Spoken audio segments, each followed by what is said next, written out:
Welcome guys, आप लोगों का एक बार फिर से हमारे इस ऑनलाइन अमीन कोर्स बाय एमडी राजिद आलम यूट्यूब चैनल पर बहुत बहुत स्वागत है।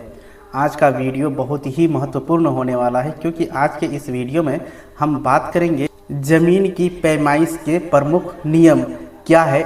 इस संबंध में हम इस वीडियो में पूरी तरह से चर्चा करेंगे क्योंकि यह दुविधा बनी हुई रहती है और जाकर के यह नियम आप अगर जान लेते हैं तो आप जो है ज़मीन की पैमाइश करने में कहीं पे भी सक्षम हो जाएंगे।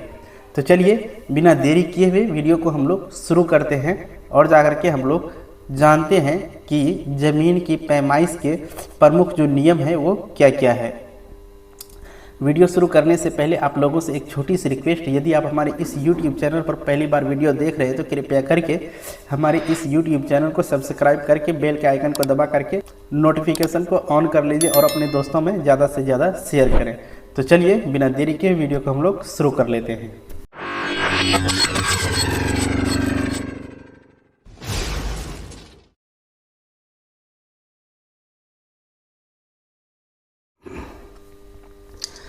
अमीन की जानकारी रखने वाले सर्वेयर कहते हैं कि हिसाब बनाने में वर्ग कड़ी में 1000 वर्ग कड़ी से भाग देने पर 500 से अधिक शेष बच जाने पर 500 वर्ग कड़ी के बदले 1 डिसमिल माना जाएगा। ये तो कन्फर्म है। कहने का मतलब ये हुआ कि जिस समय सर्वे किया जा रहा था उस समय जो है सर्वेयर लोग यानी कि अमीन लोग ऐसा नियम बनाया था कि यदि आप किसी प्लॉट का रकबा निकाल करके देख रहे हैं, यदि उस ज़मीन का रकबा 500 वर्ग कड़ी से अगर एभव हो रहा है यानी कि ज़्यादा हो रहा है तो ऐसी परिस्थिति में खतियान में आपको 1 डिसमिल दर्ज करना होगा।